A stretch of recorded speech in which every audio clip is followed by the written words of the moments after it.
Veronica Blakely, would you greet our audience by just saying hello to them today?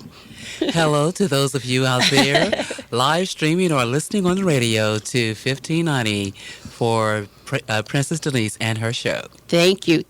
Now, you've heard her. So I'm going to begin the program by asking Veronica Blakely just to share a definition of a word that I just like for her to explain it, since she's experienced some deep moods of depression. Veronica, the first thing I want you to tell the audience, what does depression mean? Depression, it means different things to different people, but Yes. for me, it just means a mood change when you just feel down and you feel sluggish and you just feel out of sorts. And actually, when I first became depressed, I did not know how to explain it because I had never felt that way before. So therefore, depression to some people may be one thing, but to me, it was like a feeling of just feeling blue. Well, what were you depressed about? Well, there were a lot of things going on in my life, and as it turns out, things just started piling on. In the African American community, we just call those things life. Okay. And then after a while, there was just one thing that kind of pushes you over the edge, and the next thing you know, I felt as if I was glued to the bed and could not get up. And I did not know what was wrong with me. I finally was able to seek the help of medical attention, and I was diagnosed as being very chronically depressed. Okay. So much so that I had to have medication to get me out of the deep depression that I was in. Were you in the state, Veronica, of not wanting to even go to work, go to church, or didn't want to talk to anyone on the telephone? Were you in that particular mode? Oh, absolutely. It was to the point that me being a very loquacious person, I could not at that time put two words together to make a sentence. And I knew that there was something wrong with me when I couldn't talk. Okay. That says it all. It's just like if you're a person that people know that when you go out, you like to eat lots and lots of food, and if that you go out and you say, no, I just want a salad, they know something wrong with you, right? Exactly. Okay, like that. Exactly. Everybody has a different switch that they can tell whenever they're feeling depressed. Okay. Now, the book that you have written, Depression is a Thief. Tell us about that. I actually wanted to be able to write about the topic because when I found out that I was depressed, it was a revelation to me. I was shocked because I was a person who had a corporate job. I was doing well. Everything in life I thought was great. So I was wondering, well, what's wrong with me? And then when I finally realized that I was depressed, I wanted to be able to reach out to others and let them know that it is okay. You don't have to be shamed or afraid to let others know that you are feeling this way, because there is a stigma that comes along with the disease. And when people decide to seek counseling or help, they're looked to as being weak. Therefore, I decided to write the book not so much as a, oh, woe is me, but as a self-help guide so that an individual will know, okay, this is what I may need to do if I get to this stage, and this is what I may need to do so that I can help myself along the way. Yes, because I'm thinking, you and I were just talking out in the studio lobby about depression, and one of the things come to mind is that, like, if you're right here during the season, we're talking about the holiday season, so many people are seriously and manically, is it manic depression? Just really in a state of depression because they're currently unemployed. Right. They've lost their husband, lost a loved one. They want a husband. They want a boyfriend. They want some money. Or whatever it is, and so they just really get depressed. So I was thinking about when we were just talking about the mode that you're in, like you're saying that sometimes you can be depressed and people just probably tell you, you just need to get over it now. It don't take all that. Ain't no sense in you sitting around acting like you all depressed. Just snap out of it. Is it that easy to snap out of it? No, it is not. And that is one thing I stated in my book, is that if you know of someone who is depressed, and don't tell them to just snap out of it, because it is not that easy. Trust me, that person does not want to be in that frame of mind. Yes. Because if they could snap out of it, they would. Actually, you need to have patience with that person. You may need to have that person seek spiritual counseling as well as some psychological counseling. You might want to see a psychologist who is just for basic therapy, or a psychiatrist who will actually give you medication. I knew that at the time I needed to have a psychiatrist because I needed to snap out of my condition because I just could not get out of it through just talking Just to therapy. come out of it. Yes. Well, what about for the folks that they're listening to you at this very moment and they're saying, girl, I ain't got that kind of money to go see no I don't have that kind of money to go see no psychologist. I think I'll be on that list. So, so just putting it point blank and in layman's terms for those that are listening, what would you recommend if someone is listening today and know that they don't have health insurance to be going to see a psychiatrist, a psychologist, or anybody on that level? So, what would be your words of spiritual advice and wisdom to them at this time? But what I would say to them first, of course, is to continue in prayer. That was one thing that I did do during my depressive state. I did get up every morning, and I still continue to do my daily devotion, and that kept me a little bit sane. However, I would say to you that even if you don't have health insurance, you may seek some social services that will be able to direct and guide you, because there is help out there. Don't just sit there and suffer alone. There is someone who will be able to help lead and guide you in every community in the United States or anywhere. All right.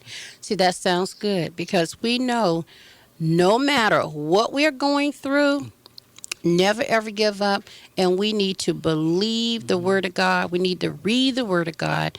We need to trust the Word of God, and we need to stand on the promises of God no matter what we're going through. And if, for instance, we are able to get some additional medical assistance on whatever level that we are from an agency or whatever like that, that's good. And like we said, as she said, if medication is prescribed, that's great too. But in the meantime, no matter what we're going through, we still got to open our mouths and give it to God. Not saying all the time that people just saying that, well, yeah, I've been praying, but nothing has happened. But we still, no matter what it looks like, you don't give up on God, That's no right. matter what it is. And that will be because God can bring you right out and bring you through and place your feet on solid ground, and you'll be standing all through it. So no matter what storm comes along your way, you want to be able to go through that storm and still remain standing. Now, tell us about that book. What's the book about, and where can we get this book? Tell us what this book is all about. Okay, well, first and foremost, God just spoke to me one day and gave me the title, Depression is a Thief. And thief is an acronym for time, health, intimacy, energy, and fun. I have 5 chapters to relate to each of one of those areas. And in each of those chapters, I have at the end a section called Correction with Direction. I will tell you what you may need to do to help to compensate for your time, such as writing a journal so you can find out what it is you're doing. How are you spending your time? How are you going to get back into the fold of things with friends and with family?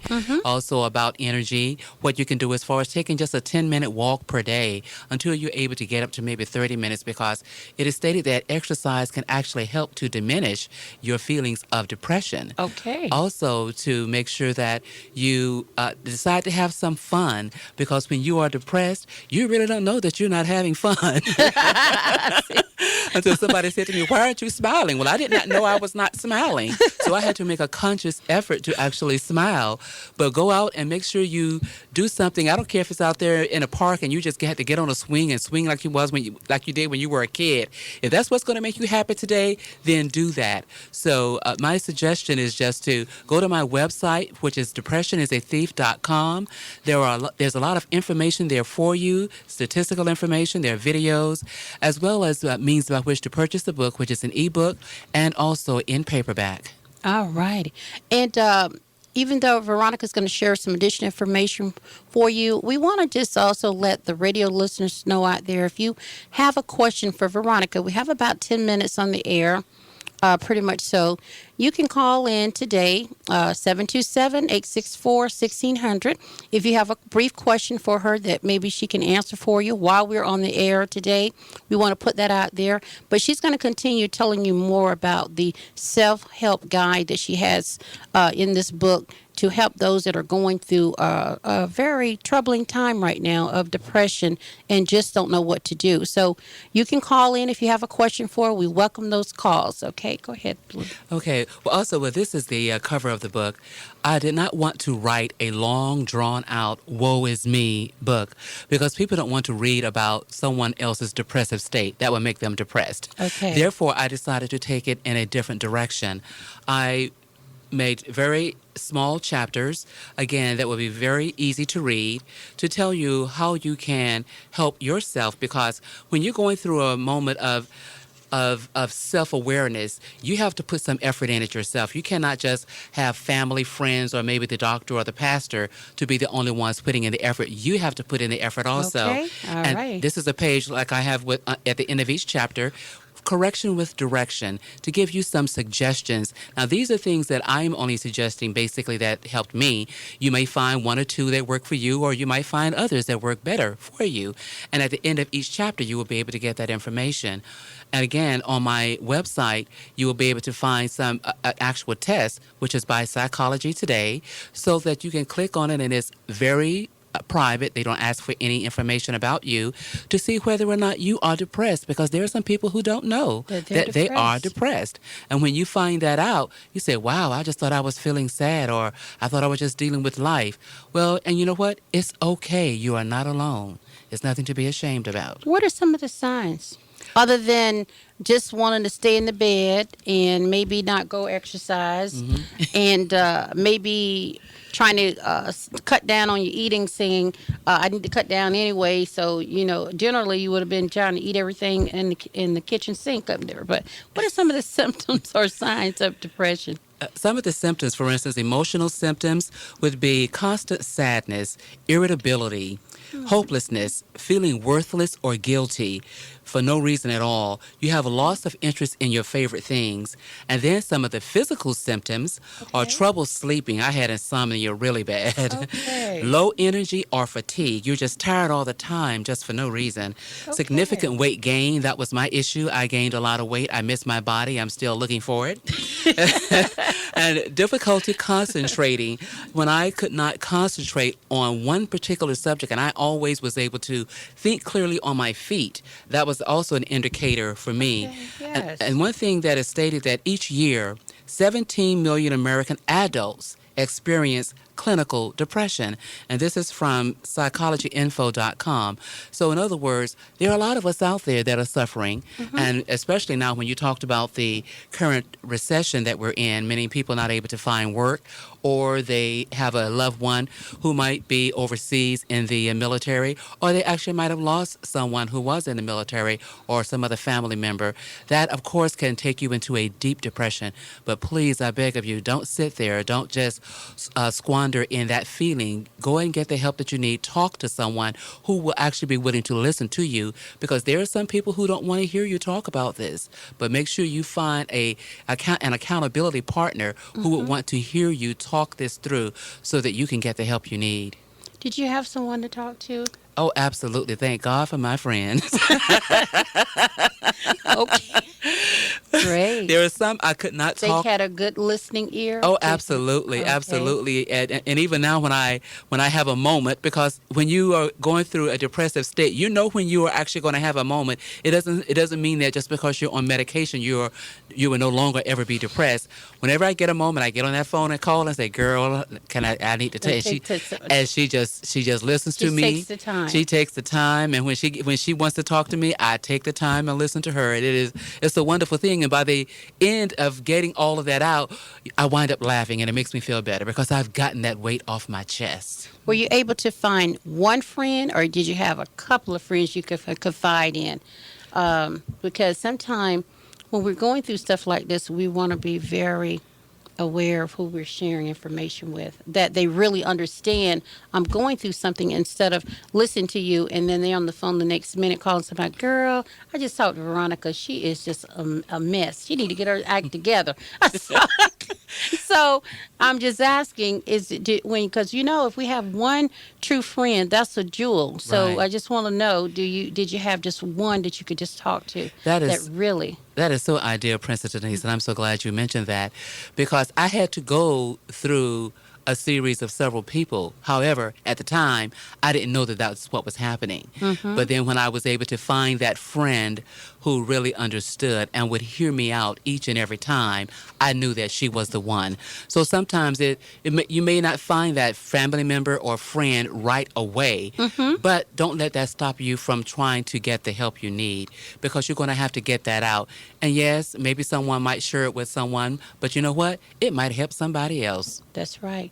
Because that's really important. Because I know, since I deal with a lot of issues with what the ministry is really, the foundation is dealing with, and it's ministering to people that are going through issues of unforgiveness, anger, deception, betrayal, lying, cheating, all Oh, that good stuff. absolutely. So, when you're just going through those stuff and you're letting them know that, yeah, a lot of those things I've been through. And the good thing about it, I came through them not getting all scorched up and burnt up, but came through Right. believing and trusting in God. Right. So we're able to stand and we're able to be right here on Praise 1590 to minister to others, to know that no Absolutely. matter what you're going through, never give up on God. 'Cause Absolutely. God is not forgotten about you, and Right. He certainly has not forgotten to take care of His own. Like Veronica, Sister Absolutely. Diane, Absolutely. Al, Princess Denise. So He's brought us through, and He's going to bring you through too. Whether Absolutely. we had issues of sickness or finances, unemployment, whatever it is, we got to keep our eye on the sparrow, because and look to the hills from which cometh our help, because our Absolutely. help cometh from the Lord. Yes. Now Absolutely. we have about a couple of minutes here. I want you to close the program today by giving them a little spiritual soul food and tidbit. What you would recommend for those that are going through a period right now. We have about 2 minutes, and your website again, and any phone numbers or emails that you want to give them. Okay. The one thing I would also suggest, and I put in the book, is that take some time for meditation, just by yourself, quiet time, so that you can hear yourself, and you will be able to actually go within yourself and understand, okay, where am I? What do I want to do? And where do I want to be? And you allow yourself to get to a point where you can say, okay, this is the help that I need. You can, again, go to my website for additional information on depressionisathief.com. You will be able to order the book or send me an email or to follow me on Facebook at Veronica Blakely, author, and leave me comments there as well.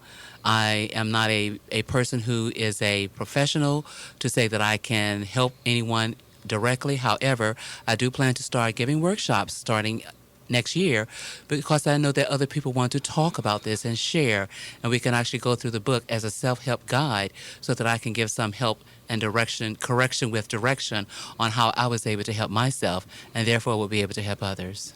Right. Well, Miss Veronica Blakely, we thank you so much today for being our special guest on Matters of the Heart Radio and Connecting Point Ministry. And guess what? I am inviting you again to come on this program again, because we Thank want to you. learn more about it. May do a couple of programs back to back so we can just learn more about that. But we thank you for today on December the 8th that you're able to come and share with us. And for those out there depressed today, just give it to God. And when I say that, sometimes we say that and everybody say, oh, that's so easily said. But I tell you, that's where your hope is. That's where your joy is. That's who's going to give you the joy and peace that you need in your life right now. So if you have never thought about trying Jesus, today would be a good day to try Jesus, no matter what you're going through. You can't lose trying Jesus. Now, you be blessed of the Lord until we come back again with our next radio program. That will be on the fourth Saturday in this month at Praise 1590 AM WRXB and 96.5 FM radio. Be blessed of the Lord, and don't forget, give me a call today if you'd like to donate some toys. at 727-488-8818. Princess Denise will be glad to get that call for you. All right, be blessed. We're ready.